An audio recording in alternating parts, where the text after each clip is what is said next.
Let's get started. Please invite the guests to come in.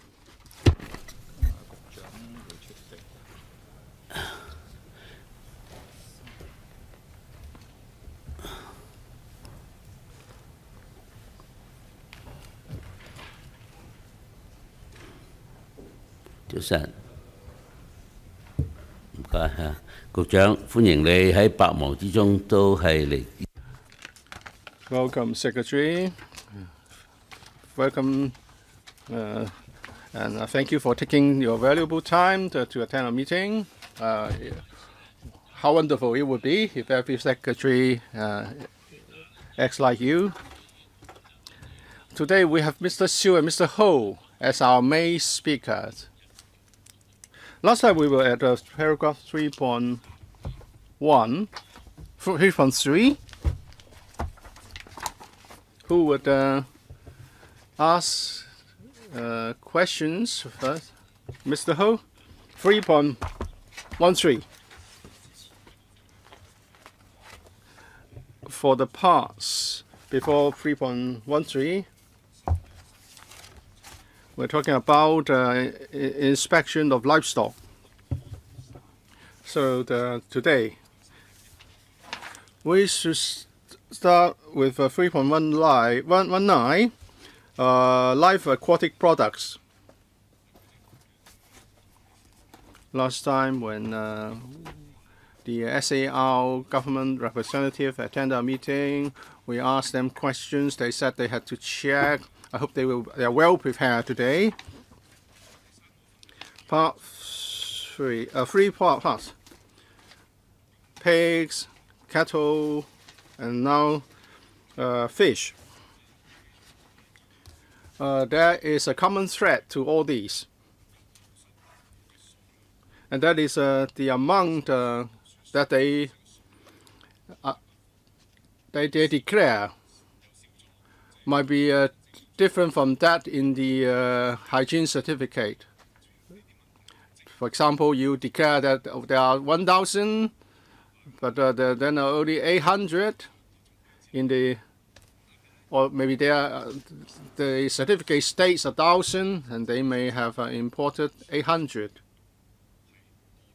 And it said that they might have imported fewer than expected. But what if the certificate states that it's 1,000 and they import 2,000? So what would the 1,000, the surplus 1,000 be handled? What would you do about those extra amount? What about your quarantine staff? And do they have sufficient training? And do you give them sufficient guidelines? I defer to Ms. Lau, the director of FEH. So Mr. Ho is saying that when an importer declares the amount of imported goods, and the amount may be different from that stated in the certificate, I would defer to Dr. Wong to brief members on the detailed arrangement. Thank you, Mr. Ho, for your question. And also, thank you for the follow-up question. Actually, the import declaration is voluntary in nature. If there's an amount stated in the certificate, let's talk about live pigs and live cattle. If amount is imported is greater than that in the certificate, we would certainly ask for clarification right away.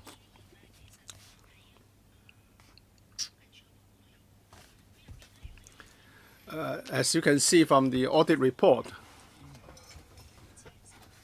since the declaration system is voluntary in nature, if at the boundary control points our colleagues find that the amount of import is greater than the amount in the certificate, we'll immediately ask for clarification from the driver and also to check the assignment.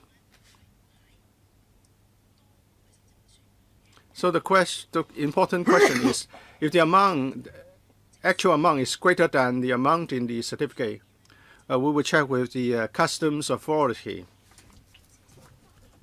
The General Administration of Customs,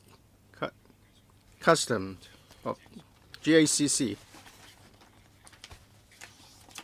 Well, if it's pigs and cattle, they count the numbers, but if it's fish, it's in terms of weight or catty. So that there may be differences between the amounts. So what do you really clarify? According to the audit, Audit Commission's report, it's not very clear what your clarification can achieve. And it seems that the voluntary system of making declaration is not very satisfactory. In some cases, for example, if the certificate is forged or altered, and then they fill out the form voluntarily, and you ask for information for follow-up. For example, the importer, the exporter's name, and the distributor's name may be different.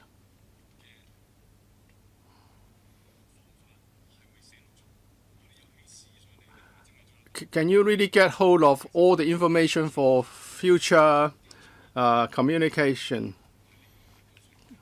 Have you ever encountered cases which you would have to follow up later? And are there standard criteria to apply when you seek clarifications? What would you do? Mr. Ho is correct in his remarks because he understands the industry. Well, actually, in the declaration form, a lot of information there is already in the animal health certificate, but we add some more requirements, such as the driver's telephone number, how we can make contact the driver subsequently, and you know that they have two vehicle plates, so we would ask them to enter the plate numbers, or the Hong Kong plate number in particular, so that when needed, we can locate the driver.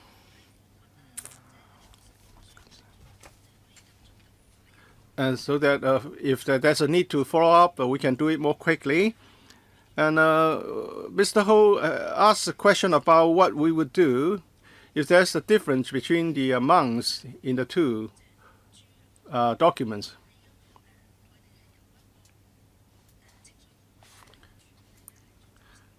Well, actually, the main distribution center is in Qingshui in Sumchuan. And if we need to, we can communicate with Sumchuan's customs. Because live animals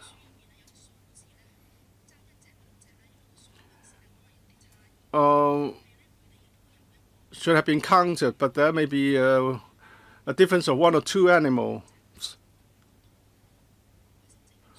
If the actual number is greater than that in the certificate, we'll take follow-up action immediately that happened in the past.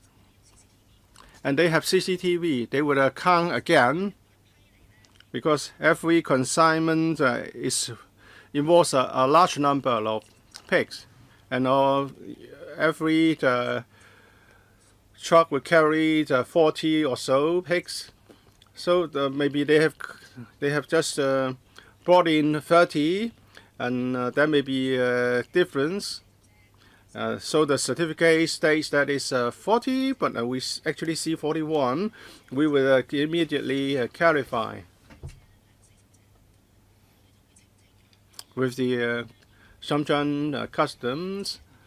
And they actually 41 is not okay because it should be up to 40, but we would clarify with them, and it doesn't happen very often. But immediate clarification will be sought in such a case. As for the import declaration form for a live fish,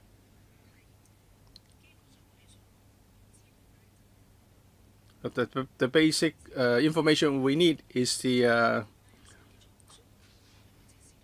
means of communication with the driver. Sometimes the information provided is not complete, and we need to clarify.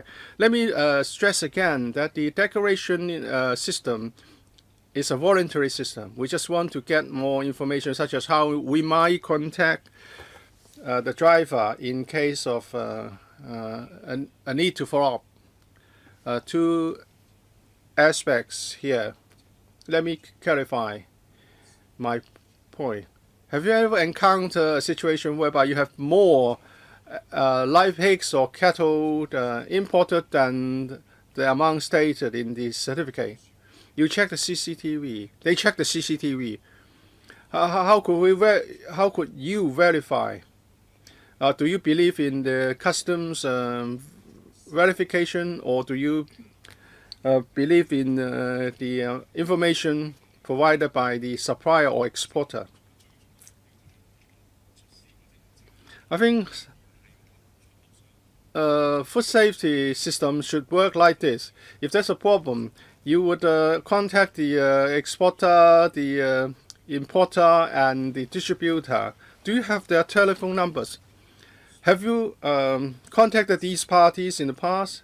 Because if you ask the driver, he may not know much about the consignment because he works under the order. He just drive the load, the consignment to Hong Kong. I think we have to get information about the consignor, consignee, distributor, importer, etc. So, because there were cases whereby the telephone number could never enable you to reach the driver, and the calls were not taken 25 or 30 times, and then you just gave up. Well, we did not clarify with the mainland's driver, but the government agency on the mainland is a G2G operation. If they were talking about other foodstuff, fish, and so on and so forth, we may need to contact the driver, and therefore we get the telephone number to contact them. As for live pigs, there are only 3 importers operating in Hong Kong. We have got their telephone numbers, and we can also communicate with other importers if we need. Chairman, let me clarify my questions. I was talking about 3.24, paragraph 3.25. There are more than 3 importers. 豬嘅入口商，其他入口商咁你係豬嚟有3個，咁其他你講埋。There are 3 importers for live pigs. What about other food stuff? Well, food importers have to be registered with the FVHD. We know how to contact them. Mr. Ho has asked you whether it was frequent that you encounter the cases whereby the amount imported is greater than that in the declaration.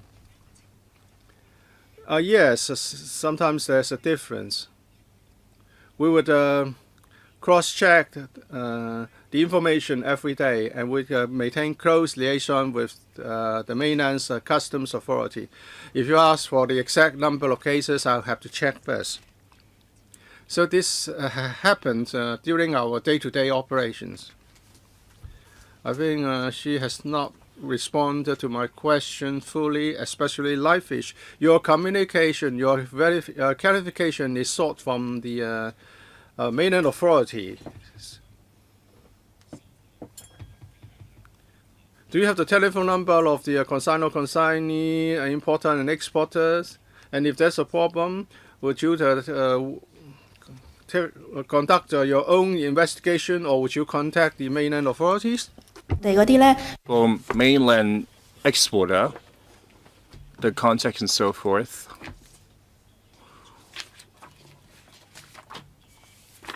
Well, these are mainland companies will liaise with the mainland agencies so they can follow up. Since, well, it falls on a different jurisdiction. On our side, we'll liaise with the importer, consignor, and the distributors and retailers. So in Hong Kong, you liaise with the importer, exporter. And then for the mainland companies, you liaise with the mainland agencies. We haven't quite answered the last part of the question. Well, so you're responsible to liaise with the Hong Kong importers. So how successful are you? Dr. Wong, the success rate is pretty high. If anything happened, we need to get in touch with them since they put their number in their registration. Well, it depends on what time it is. Well, we not only just work on the import level, we also handle food incidents on other types. For other types, sometimes it happen on the weekends, and we also issue press release during the weekends on Saturday, on Sundays. So where necessary, we have someone round the clock handling this. Well, for the rather quiet hours, the likelihood is less. For example, Sundays and evenings. Well, since they register the number with us, if it's only just a number, an office number, well, the success rate would be low on weekends. However, we usually get in touch with them during business hours, and if necessary, since they provide address, we will actually visit them to extract information. Understood. Well, the problems of food import or food incidents, especially when you seek clarification and yet you can't locate them, are you going to won't release to consignment, or you just, since that is pretty low risk, you had to release to the market anyway? So this is a question about the procedures. Dr. Wong? Well, we don't have a general rule to that. Allow me to elaborate. When we receive intelligence, let's say a particular consignment had a problem, we can't locate the importer, and then we will hold it at the border control point, or we'll hold it at a warehouse. Well, it's a different story at the BCP. For the live animals, we suspect if anything, at first instance, we'll seek clarifications from the official agencies. And for, let's say, a live swine and cows entering Hong Kong, we look at a few things. First, we look at the import documentations, the animal health certificates, and each car will have a seal, whether it is not been tampered with, whether the seal number match the certificate. And for example, we also look at the tattoos of live swine, and for cows, we look at the cow ear tags to verify the quantity. We also do testing on the animals. If everything passed, then we'll let it through. If we detect any problem, we'll immediately take it up with the JCC on the mainland.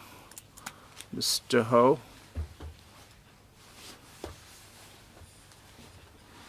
So you may have to explain why you have to be so detailed, because where food safety is involved, the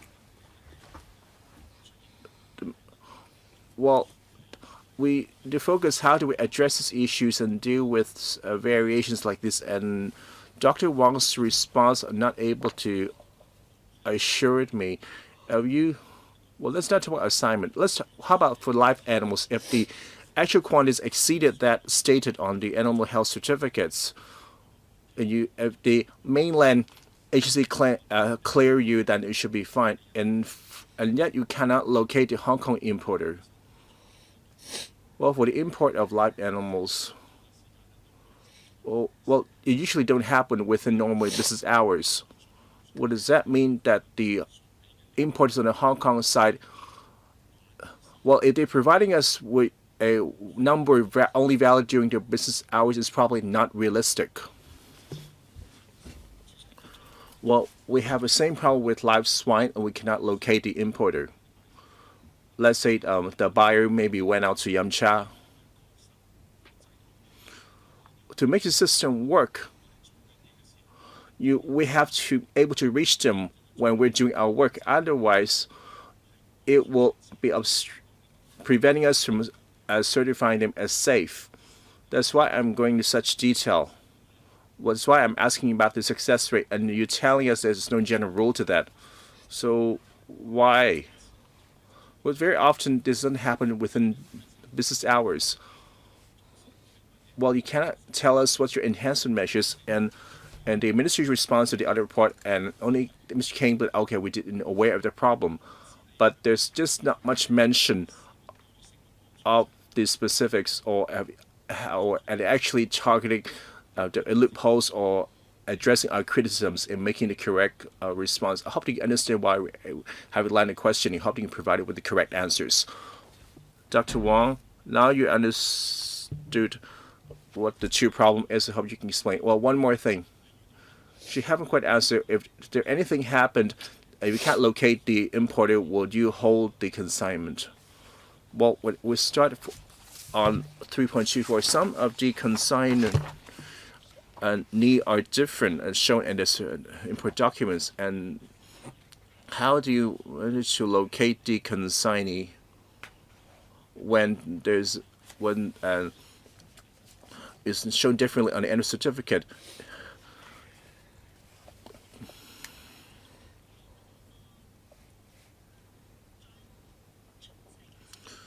I'll explain in detail. Just now, Mr. asked, would you hold up the consignment? Yes. Simply put. Well, when Mr. will talk about live fish, we have hold the consignment before. However, not at the man cam toe. Well, need to pump oxygen into the tank. However, we close at 10. In this case, we will haul the truck to the wholesale market and hold them there. If we hold the consignment, we can't kill the fish. We have to pump oxygen to them. I didn't elaborate because it was quite complicated. For live fish, well, at the BCP, we found their problem. We need to hold up these. We can't just leave the fish at Mankamto after 10 and somebody have to watch over them. And then we'll bring them to the wholesale market to put them under quarantine. So if anything happen, we will hold it at BCP where we can. If we couldn't do it, we'll quarantine them at a suitable location, for example, the wholesale market for the fishes. Until we get to the bottom of things and we'll clear it, then we'll release the consignment. Well, how do you handle when you can't locate the importer? For live food animals, it's quite convenient because there's just a few importer and we always maintain close liaison with them. So there's no problem of not able to locate them. What I was referring to, I think I misunderstood your question. I thought you talk about imports in general. For just live animal importers, we're usually able to locate the importer. It's not like they would pick up the phone when I first called. It will take some time for them to get back to us, but we managed to locate them. But important that we will hold up the consignment until we locate them. And for 3.24, for the discrepancies and the incomplete information of importer exporter. Well, due to their business operations, the exporter, the importer, or the consignee's information may vary. The one on the animal health certificate, the name of the exporter might not be really the exporter because they have a distributor in other system. They have quite a complicated supply chain. However, we'll try to get further up on each level. Well, we get the importer's phone number. They're easy to locate. In any case, if we can't get him through the number, we'll get the driver, and then the driver will can supply the contact. So the liaison, the contact is not necessarily a big issue. So we can tell the public that it's still safe. If anything, we'll just hold up consignment, so that the suspected problem food will not be released into the market. Well, 2 key points here. The voluntary declaration. In the audit report, it didn't quite elaborate that if you don't fill out the declaration form, it's not an offense. However, what action will you take? In picture 38, you just scribble something on the form and yet you accept it. Of course, you have improved since then. If they choose not to fill in or just fill up rubbish, it didn't quite fulfill the aim or the effect of a voluntary declaration. How successful been? I believe that they will supply the phone number voluntarily.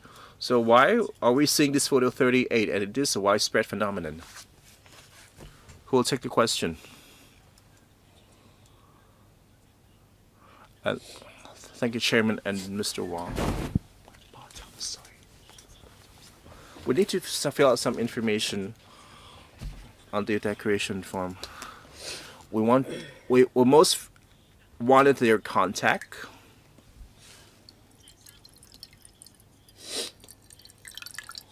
Well, it fill up the word same as above. What does that mean?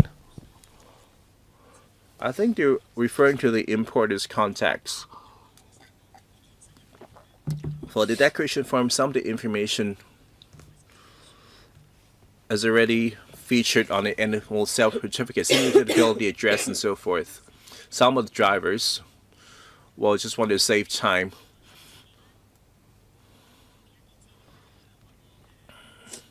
If some of the information also is seen on the health certificate, then it wouldn't be a problem.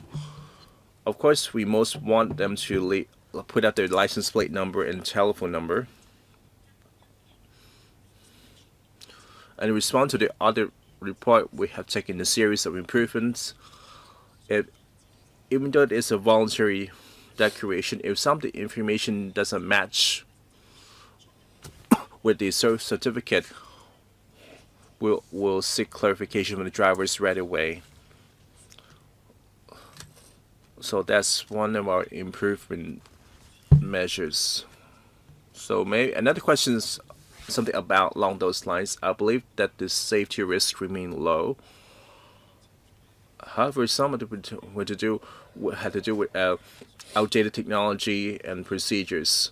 Well, they actually made a mistake hand copying license plate numbers that use up a lot of manpower. That's a lot of money we spent. It's just because we not have enough money, or you just have poor awareness on HR training. So after this public hearing and through the audit report, you can address this. If there's too many clerical work that will lead to a lot of error. Well, that's so far the end of it, since I've used up almost half an hour already. Well, let me follow up on photograph 38. Well, you think that getting the driver's number is important.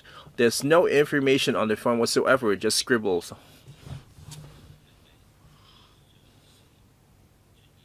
Does it happen often? So what's the use of filling a form like that? I have no idea what was written. It claims same as above, 同上. So assume that the information already filled in the form above. Why I'm saying the procedure is complicated. If the driver required to fill out a long form, 1, 2, 3, 4, the driver will be annoyed. Especially their education background varies. They make a mistake and their handwriting is not discernible. That will create inconvenience for the system. Not risky, but inconvenience. Why would deal with it manually? That's why we should save the driver from filling in such paperwork. Why I'm asking this? Because on 3.24, the discrepancy in importers and exporters is different on the form, on the animal health cert and the declaration form. That's why you rely on the firm to identify the driver's information. Well, I think you should review the whole mechanism. Well, your answers is different from what is on the audit report. Mr. Xu? So my question is similar to Mr. Ho. Now that we're on the third part, which the audit department found out that those who came through the sea route and the land route, that the livestock and the live aquatic products, that the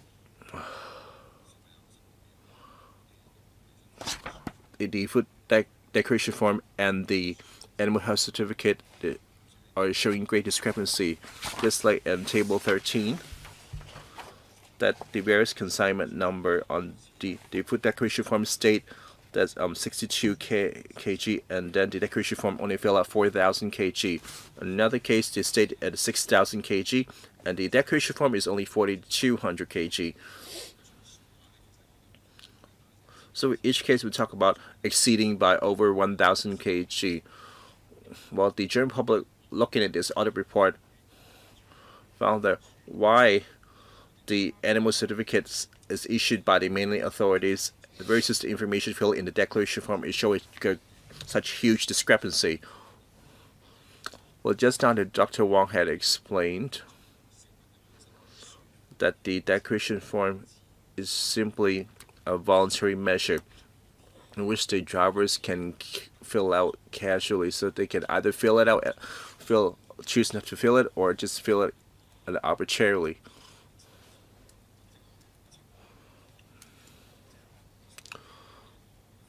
As we heard from Dr. Wang, that why we ask him to fill the declaration form. If it's voluntary, they can just scribble over they like. It just the purpose is to obtain their phone number.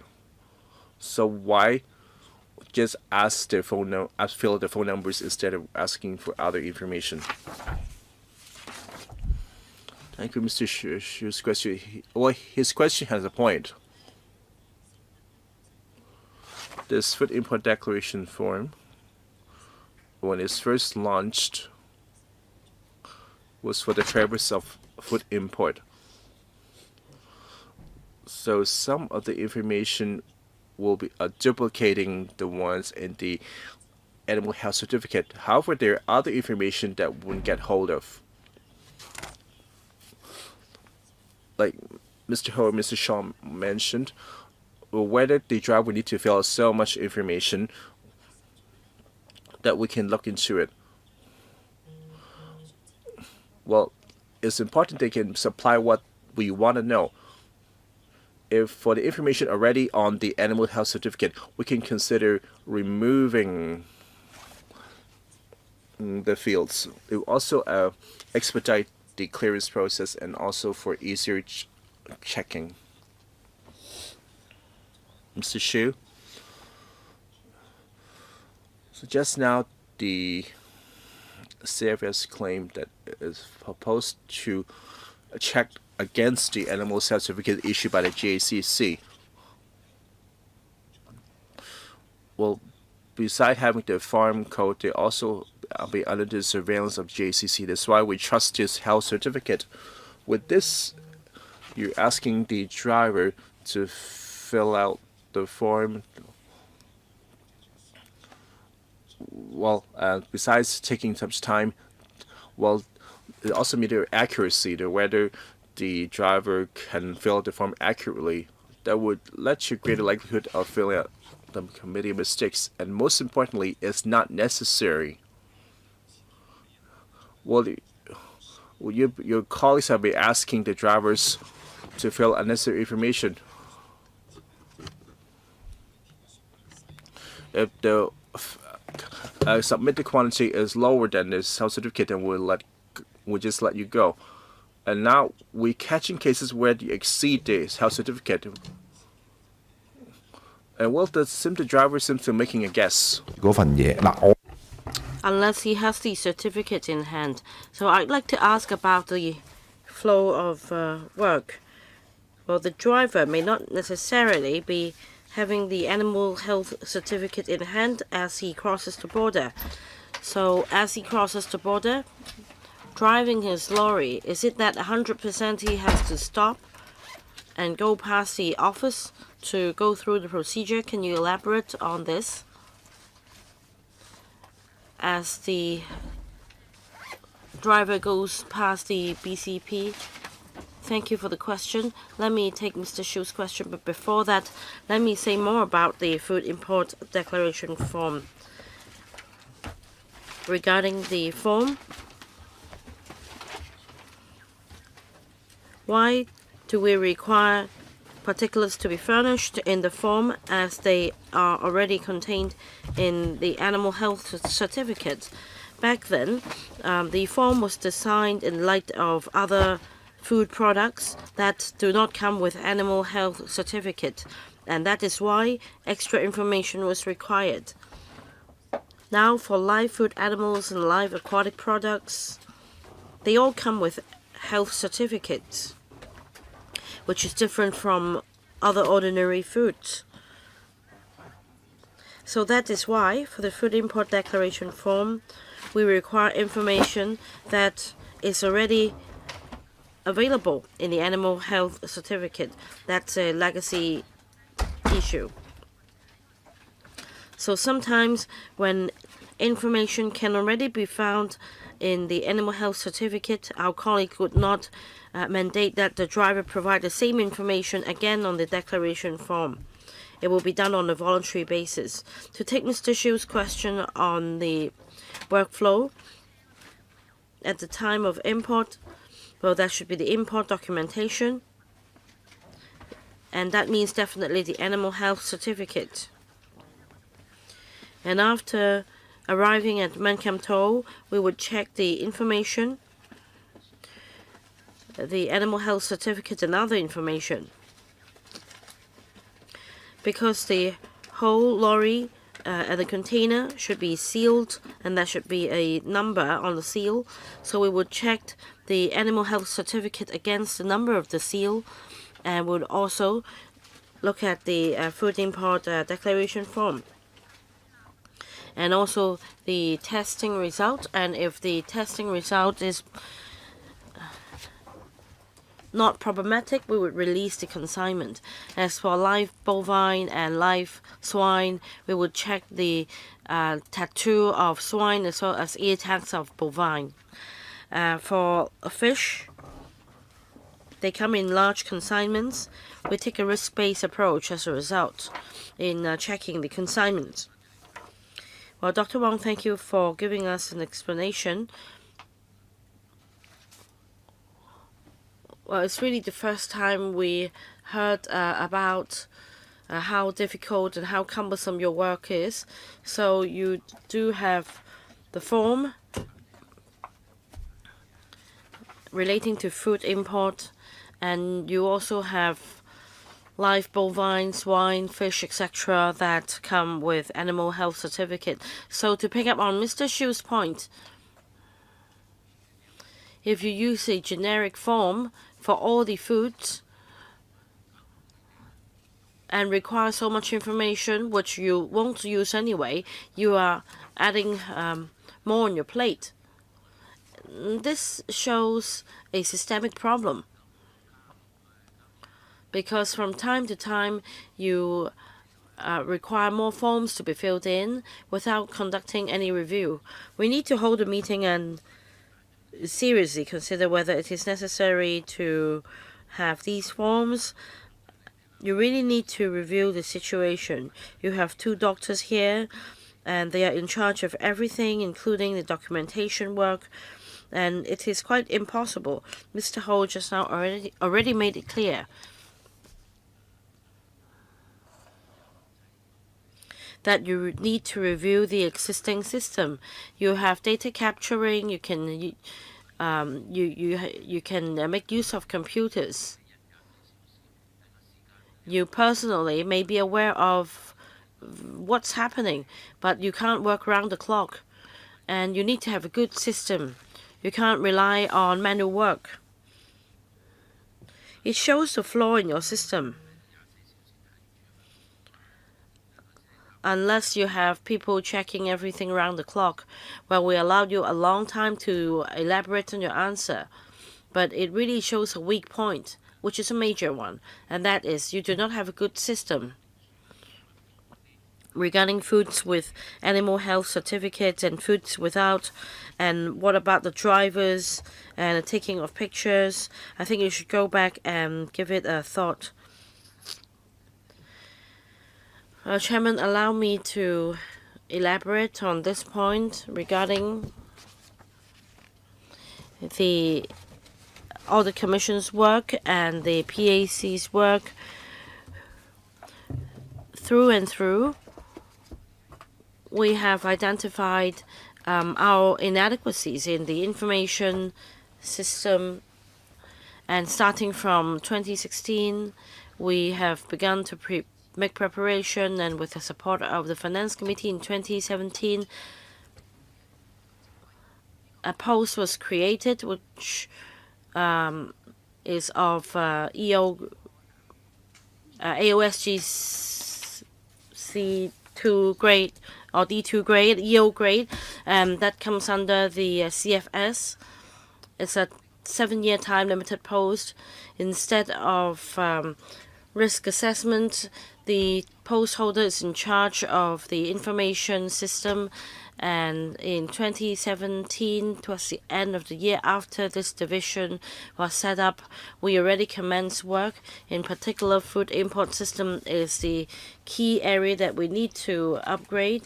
And in passing, I would like to explain as well that in the CFS we have 17 different systems, some in charge of food import, some related to food surveillance, handling of food complaints. And in Chapter 1 of the PAC report, of the audit report, we already talk about different issues. For the 17 systems, at the moment, some of these systems do not talk to each other, so there is interfacing problem. And for the information in system structure, there is also a problem of retrieving data. That is why, after we became aware of the problem, beginning in 2017, we set up a division to work on the matter. And on food import, we'd like to expand our scope of work. Earlier, a member asked us about animal health certificate being such an important documentation coming from the authority of another government, stating that the food is fit for consumption, and it also carries other important information.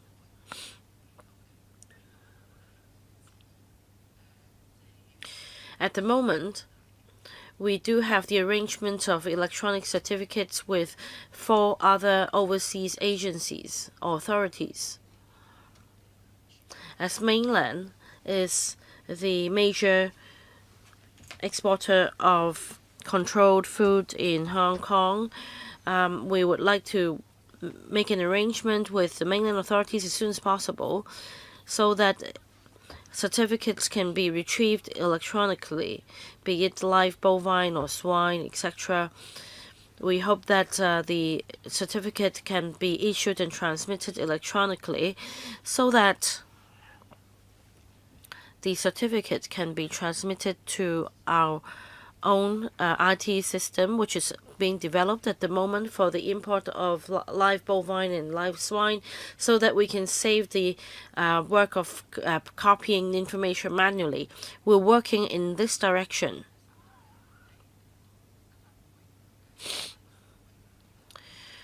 In due course, we'll be reporting to the relevant panel of LegCo on the upgrading of the IT system of CFS. Thank you. Sorry, Mr. Xu. Well, I tried to follow up on your question so that you don't need to follow up on it, so that we find out what really has gone wrong. Thank you, Director. Secretary. Chairman, let me just add to the previous answer. Like the Director said, we have been improving the workflow and digitizing the work, and in the 2019-20 financial year, we will be providing an additional $25 million to improve the efficiency of CFS. Well, Secretary, for some departments, they are spending $20 billion to buy 60 properties. Just $25 million, I wonder if this would be sufficient for you, because the study started in 2017 and we're now in 2019. We have food imported into Hong Kong every day. The risk is substantial. Just now, the two members grilled you on these details because the matter really relates to public health, and it has a very significant implication. Well, let me add to that, Chairman. This is just an additional fund, but we do have other resources. $25 million do not include the funding available for the overhaul of the IT system of CFS. In due course, we'll be applying for funding with the FC. Mr. Xu. Thank you, Chairman. I was asking the previous question about the driver holding the animal health certificate in hand as he drives the livestock through the border checkpoint. In the process, would the driver be required to get off the truck and fill in the form? Yes, please elaborate. For live bovine and live swine, as mentioned, once they enter the territory, we would check the animal health certificates, the seal numbers, and conduct tests. For live bovine and live swine, there is no need to fill in the food import declaration form because they are live bovine and live swine. They do not categorize as food, whereas for live fish, according to the regulation, they are regarded as food. So for live fish, in fact, they also have a health certificate.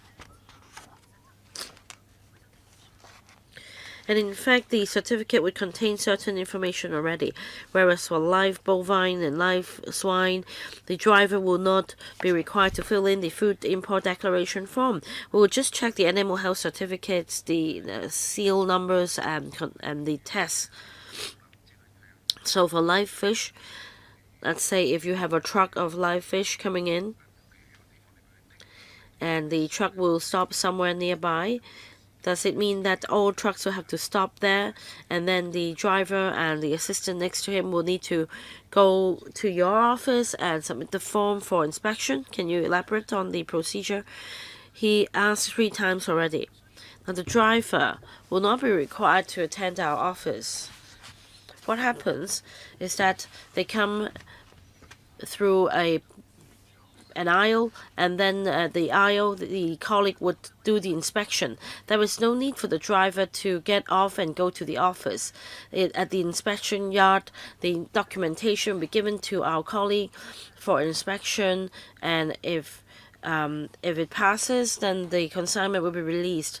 Afterwards, however, our colleague will put in the information into our system. So is it that your colleague would approach the driver, give him a form for him to fill in? When is the form fill in? As to exactly when the driver would fill in the form, I need to go back and check with my colleague. In short, they need to submit the form to us. Mr. Xu is asking about the procedure. So you have a special passageway for them, and then at that point they need to go through inspection. And is it at that point that they will be given a form so that they leave the contact number, etc.? He needs to know when the form will be given to the driver before you key in the data in your system. So we need to find out whether the form has been filled properly or whether you just scribble something on the form. That's his question. Please answer him. Of course, he must have filled in the form at some point. I think most of the time the forms would have been filled in beforehand, but on the spot we would also distribute forms if they haven't got one. Well, it's really quite puzzling. We're supposed to be examining part 3 of chapter 2 of the audit report, and I think that you should be able to tell us very clearly the procedure, and yet nobody knows what is going on. Well, last time it happened the same way. We asked questions repeatedly and they needed to go back and checked first. So I think the lesson we're getting that we're not having heightened food risk, because from the documentation, say from the mainland authority, the animal health certificate states 6,000 kilograms, and then for the form it's just 4,000 kilograms. Well, in fact, the problem lies with how the driver put in what the driver put in the form. And in fact, the driver could just put in anything on the form, and then for the live aquatic products, livestock, etc., in fact, they could have this dispense with all the information. But anyway, the authority just allowed them to fill in the form any way they liked. Perhaps they filled in the form in advance, or perhaps if they didn't do that, your colleague would approach them and give them a form on the spot. We don't know the details. But I don't think it's a matter relating to safety. Because after all, we follow the information contained in the certificate issued by the mainland authority. And then the driver could just decide what to put in the form, whether to fill in the form or not.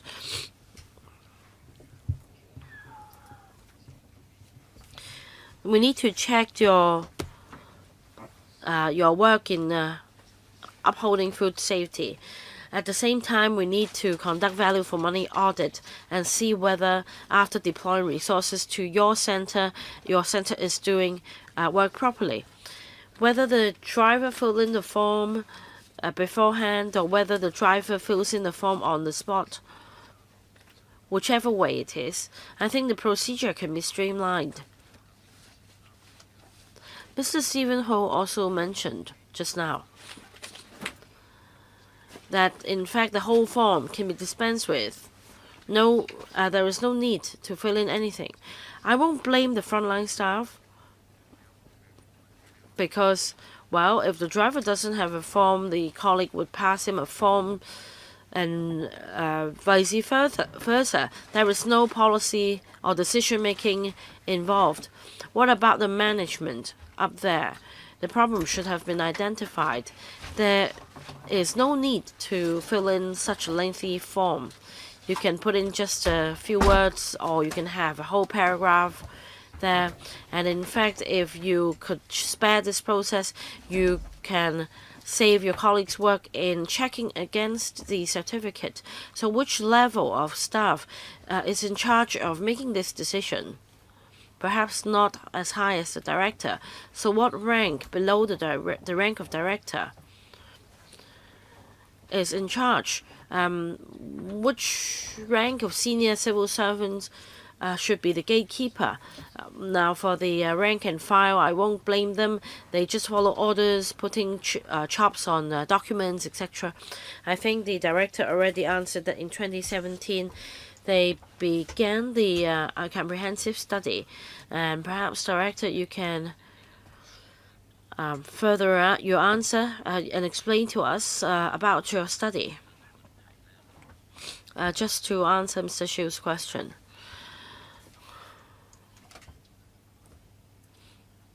Chairman, about the streamlining of workflow and making better use of information technology and information system, the supernumerary post has a tenure of 7 years. It's rather long. But to answer Mr. Xiu's question, I agree that in future, for the new IT infrastructure before it is completed, we need to work on the existing system. That means we need to further streamline the existing system. Our discussions has a focus on whether we have got the necessary information from the tray, and there is information already contained in the health certificate. And Dr. Wong has told you that the declaration form is not just for the purpose of imported live fresh fish. Well, there is a middle of the way approach that we can take. Well, when the consignment is accompanied by a health certificate, animal health certificate, and the members' concern is that all the information is there, including the consignor, consignee, and if it's also sealed, there's the number and the farm registration number. They are all there. They are all in the health certificate. So if there's a health certificate, if the important information is all there, then I agree. I think that we can streamline, we can simplify the arrangement for getting the health, the declaration form. I think Mr. Xiu has just raised a very simple question. It's a question of value for money. We look at the system, and the system is one that would involve a lot of unnecessary work procedures, and you need people to do all those. We ask you to conduct a review. As for the creation of new posts, it's not a question that we will pursue here. He asked a question about what should be done and who will make a decision on what should be done. And you are asked to streamline the whole thing. Are you happy with the answers, Mr. Xiu? Well, I've heard the director. Let me go back and digest the information first. I asked the questions on the workflow. When the truck arrives, I asked whether the driver has to leave the truck to fill in the form. I'm talking about very pragmatic issue. I'm pleased to learn about the adoption of technology that you have considered. And it's not done just in response to the Audit Commission's report. Well, if a truck arrives and you ask the driver to fill in the plate number, well, actually your staff sees the truck number, and you can ask, you can fill in the mobile number very quickly, and even the ID number can be jotted down. This can be done through the adoption of technology, can be done on the mainland. We have been promoting the development of the Greater Bay Area and technology. Well, I think they have heard you. Just one more point, Chairman. In this value for money audit, well, we have talked about these things for a long time. I understand that we should not target junior staff or inexperienced staff. But if senior staff do not know what should be streamlined or what should not be done, then that would lead to a waste of resources. For example, Mr. Kenneth Leung, the housing authority. Well, let's return to this subject. Don't digress.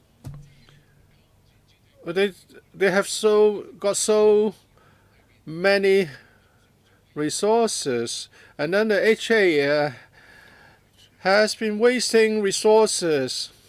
So Mr. Kenneth Leung would like to investigate this, and I think the FHB Bureau should look into the problems. Well, colleagues are really good in cross-referencing other methods. Well, it's good that we adopt new technology. On the mainland, they have a face recognition, a swipe face recognition system. They can recognize individual pigs, and then they know which pigs have been exported by which farms. And then when the pigs arrive, you know whether it's the same batch, and you know whether they have been swapped. It's just like the face recognition system for travelers when you pass through the immigration checkpoints. So the director, when you talk about using new technology, please don't resort to the decade-old system of manual form completion. And you cannot barely make out what is written on it. We want you to monitor the safety of imported food at our boundary crossing facilities. I think if we have got a good system, the monitoring work can be made easier and more effective. And then you don't have to depend on individuals' working capabilities to ensure effectiveness. And one thing is still a puzzle to me. You look at the quantities, how many catties of whatever product. How do you check that? The fish will be swimming in the tank. Let's say it's 100 catties, 200 catties. How can you check that? Do you fish out the fish one by one? And we're talking about live fish swimming in the tank, or is it just guesswork based on experience? 多謝主席嘅提問，多謝林議員嘅提問。嗱喺活魚嗰度咧，其實咧我哋咧。In the case of live fish, what are we going to check? The most important thing is to check the animal health certificate. We look at the type of fish in question, and also the fact that they have been inspected on the mainland, and that the inspection is such that the fish is certified to be fit for human consumption as food. And we have to prevent contamination or alteration of the consignment because it's sealed. As a member, Mr. Lam has said, we're talking about live fish that swim. So we don't check the weight at the boundary crossing facilities. It's just not possible. We look at the animal health certificate, the information on the certificate. If we have doubts, we'll check with the mainland authorities right away. 頭先何議員都問到，如果我哋有懷疑嗰批貨咧，我哋亦都會喺個關口。And if we have doubts about the consignment, we may also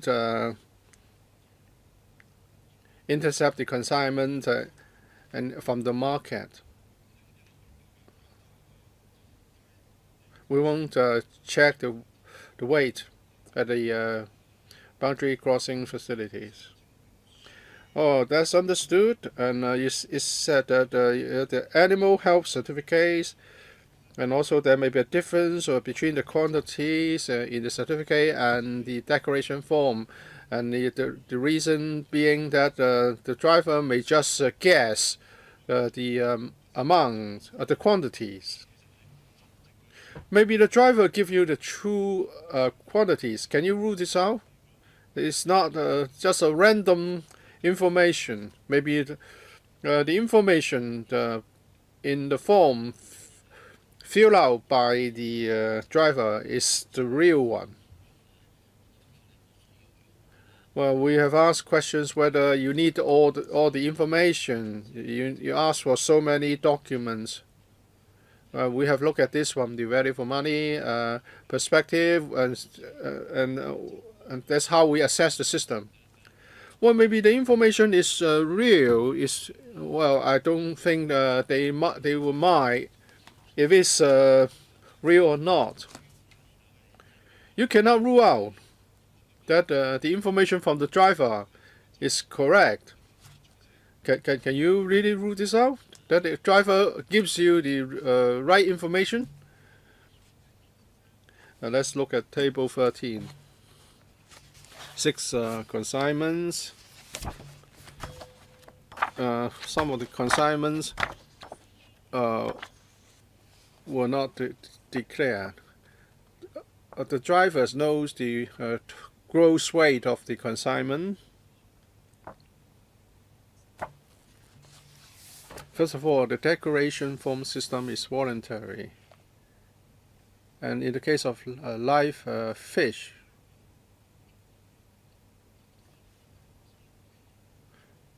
well, our colleagues in the past did not think there's a need to check or to check the weight. In the light of this audit report, our colleagues have had some discussion. It's difficult to check the weight of a consignment of fish at the boundary crossing form because the water may spill over and so on and so forth. We don't know what the driver decides to put on in the declaration form. The member asks whether the information is correct or not. So you don't know. Well, there's no way we can dig out the information for the 4 cases now. It's a very difficult question to answer, Mr. Lam. My second question is this. If you don't know whether the information is right or not, then there is a possibility that it's the right information. And that is the imported quantity is higher than the animal health certificate. So the question is, with the additional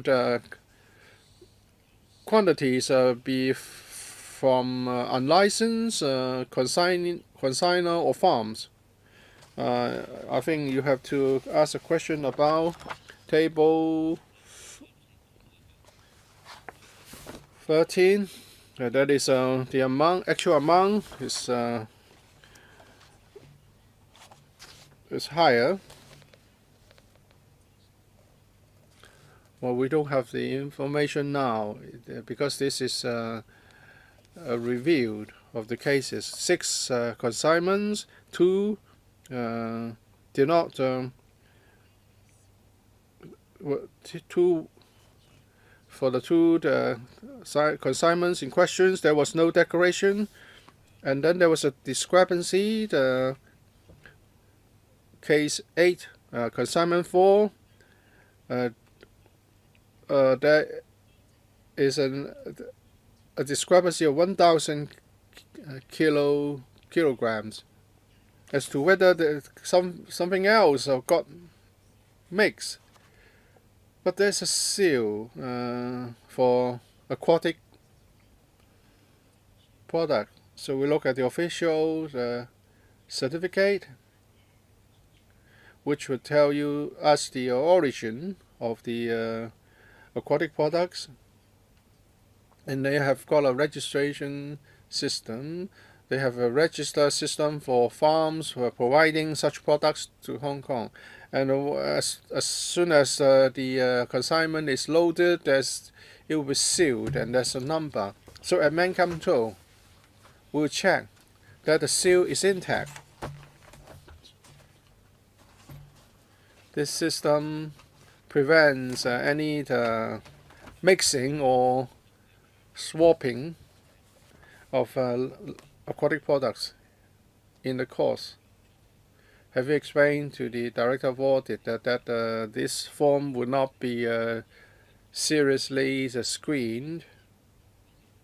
Of course, when we see a big discrepancy like those, we'll be concerned. Have you told the Audit Commission that this should be simply ignored? There's no need to pay much attention to it. When we have queries, we would ask the department concerned to provide a detailed reply. Well, we want to make sure that the numbers, the quantities tally with one another, because if they don't, there will be a risk, and therefore we should ask questions. We collect a lot of data for matching, for tallying. And I agree with the observation that information not needed should not be collected, because that would mean unnecessary efforts in matching and tallying different sets of figures, and the mismatch, the discrepancy would give people an impression that there is a risk.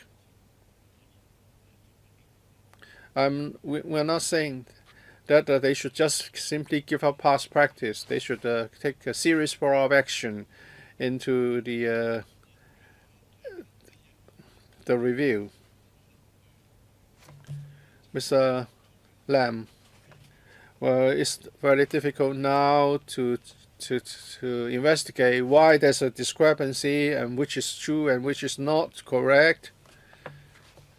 And as the Director of Audit has said, doubts would arise from the discrepancies. People may then have doubts about the effectiveness of the control system. So perhaps you should learn from the experience, or maybe in the future you collect only essential information so that we can avoid having unnecessary discrepancies like those we have seen. For the cases 2A, is that the CFS has told the Audit Commission that when conducting import and export check, if there are serious problems, serious abnormalities, such as no certificate accompanying a consignment of aquatic products, then the consignment may be withheld. What do you mean by the serious breaches of the required information submission? Well, one example would be the lack of any health inspection, animal health certificate. One of the reasons that we would like to withhold the assignment is the seal, to prevent any alteration or mixing of the consignment.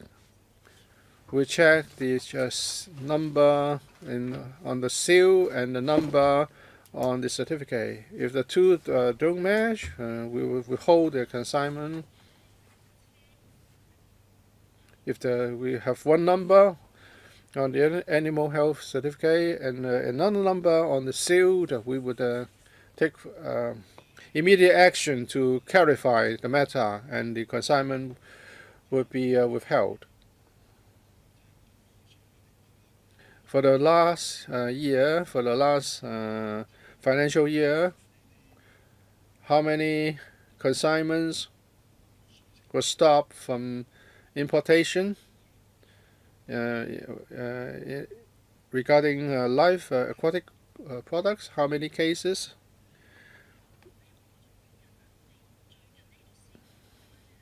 There are many reasons for doing this. One, in a recent case, it was done at the wholesale market.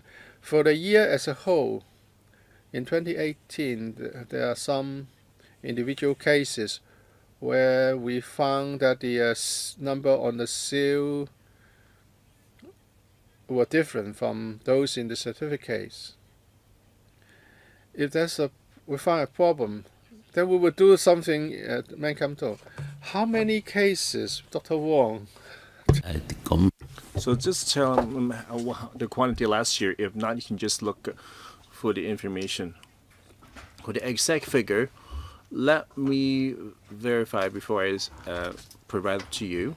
However, we do withhold and make sure that they will comply with all requirements before releasing. Mr. Lam, the entire institution rely on the seals to ensure that the import food will not be tampered and so forth, or adulterated. Let me be frank. Well, the counterfeiting situation in China is worrying, and the central government have promised a crackdown. And the seals that Dr. Wong said they used to have a discrepancy in the numbers. I'm not sure how widespread. Is there any way you can ensure that the seals will not be forged? Well, they can forge an egg. There's a likelihood for the seals to be forged as well. So what safeguards do you have in place for the seals? The seals are a good system. Well, the consignment is sealed as soon as the animals were transported from the farms. And the animal health certificate, they would put down the seal number. The mainland agencies actually did a lot of work to put the seal number on the certificate so that we can check that against. So the whole system helped to ensure the completeness of the supply chain. When they first come to Mankamto, we'll check the seal number and the one on the animal health certificate.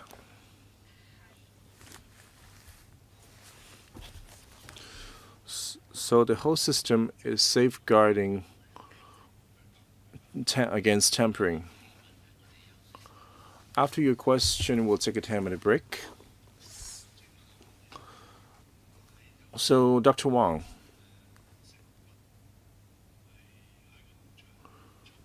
you claim that when they're exported from the farm, they'll be sealed off right away.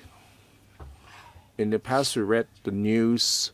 Let's say for Yangqing Lake hairy crab, they're actually not born and bred in Yangqing. They're actually the crabs would come from the elsewhere, and then they will just soak in Yangqing Lake water for a day or two, and then they will pick it up, and then they'll be sealed with the Yangqing River Lake laser seal and purport as from Yangqing Lake. Is there any way to ensure that the farms will not adulterate the farm products from other farms, and then when they export and with the use the seal and claim that it's from the farm, or is really taking their word for it? Can you explain the mechanism instead of using individual incident? I just want to illustrate by example. Thank you, Mr. Lam. For the export of live aquatic products to Hong Kong, they mainly require a registration system. And on the website, they have a list of registered aquatic farms. The animal health certificate is issued by a mainland official agency. Besides stating that the species and the farm, they also show the testing date and the range of tests carried out. For example, they would check for vet drug residue. Also state they were fit for consumption, which is important. Besides food safety, we also have a similar mechanism for overseas jurisdictions. She didn't quite answer my question, Chairman. How to ensure that the registered farms that before sealing they were adulterated with stock from other farms? Well, under one country, two system,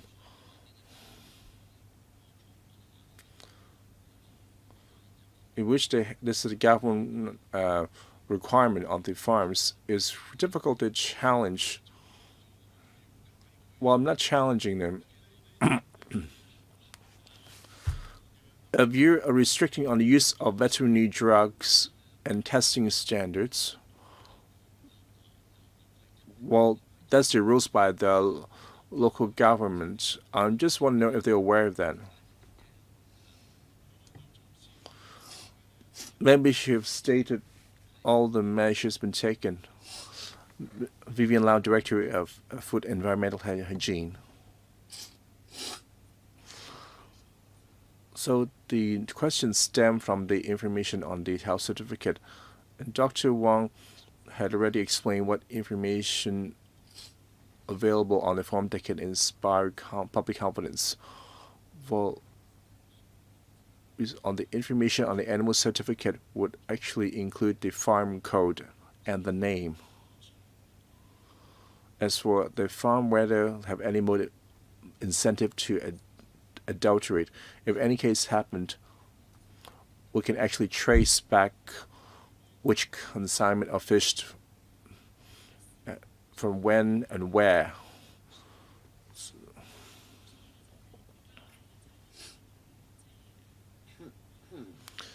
In the mainland, when they issue health certificate, they have been issued by an official agency, so we can really handle the tracing in this regard. So let's take a break from 10:30 for 10 minutes. Mr. Ho, on Mr. Lam's question, like the director said, the motivation is important. If using their own farm code to export, there'll be huge risk. Why do we need to make the seal? Because they would be responsible. And when they export, they actually need to take a photo and send it back to the headquarters. We call it serial number. It once happened. Well, a decade ago when I worked at the terminal, well, they actually access to for the use of the computer so they can upload the photos. So to make sure the serial number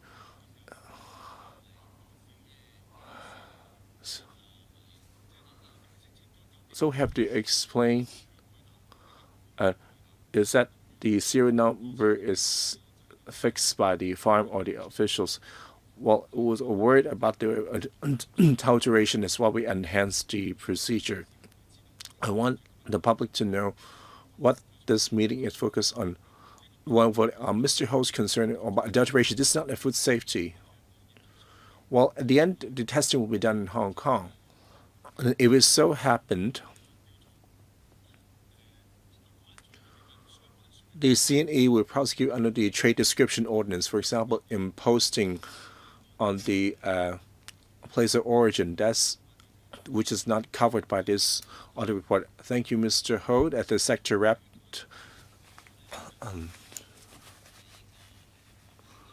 It shows that the electrical system is sound. We have the functional constituency expert to help explain in question. And the last question, on the live aquatic products, have we actually tested the water? Well, the water could have the impact on the fishes and aquatic products to ensure that it's completely safe. Who will take the question? CFS, have you tested water? Ms. Dr. Ho. We usually would not test the water. We have mechanism in place to inspect the registered aquatic farms, and we'll check against information they are raising environment. So in other words, you just tell me you didn't test the water. A lot of seafood restaurants, the water they're using are not safe. Even the fish and the prawns are safe. If the water isn't safe,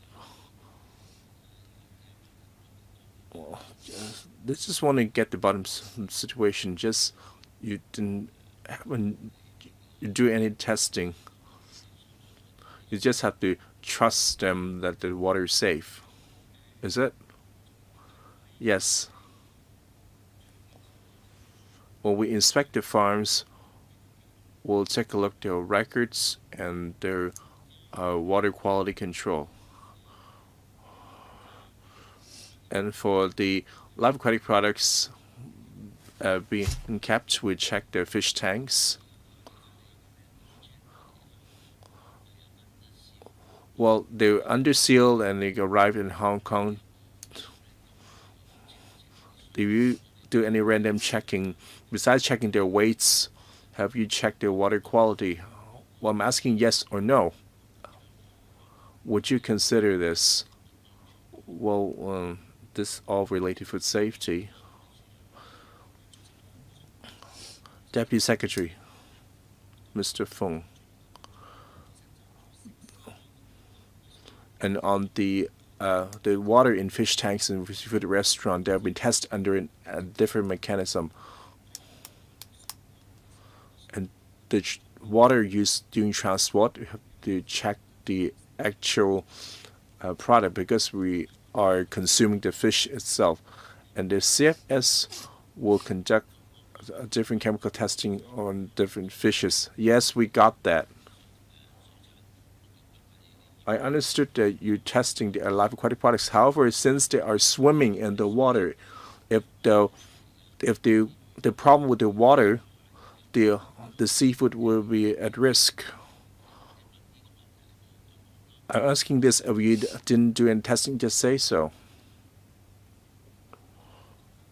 Okay, maybe I have a few words, and you should be saying answer like this, even though you didn't test the water. For example, the aquatic farms in the mainland, that the JCC, well, the reason for certifying them as registered fish farm, because they have inspect the environment and the water quality, they have certain standards in the mainland. Otherwise, all the farms will be registered ones. And for the water in those farms, their quality is somewhat assured. While this the water comes from fish farm or they could come from tap, they wouldn't have used the water from elsewhere. So the water is already tested somewhat. We have to trust the mainland system. That's why you didn't do any testing at Hong Kong level. Well, that was another reply from the functional constituency member.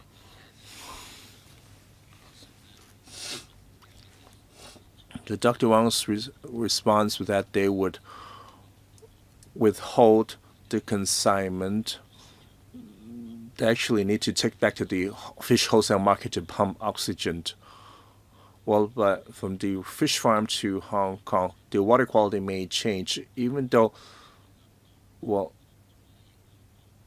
with the lack of oxygen will affect food safety because they not turn bad right away. I'm raising this. Well, you have tested water in the restaurant. Why don't you take the extra step to instead? Well, if the farm is far away, well, over the course of traveling, the water may change. Okay, let's come back at 10:45. So Mr. Shaw, we can enter the next part then. Okay, can I put a word in? Okay, let's ask this before the break.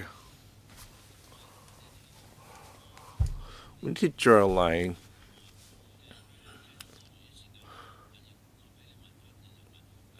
Okay, I'll let you go to stay in this part. However, we shall move on to the next one after the break. 10:45?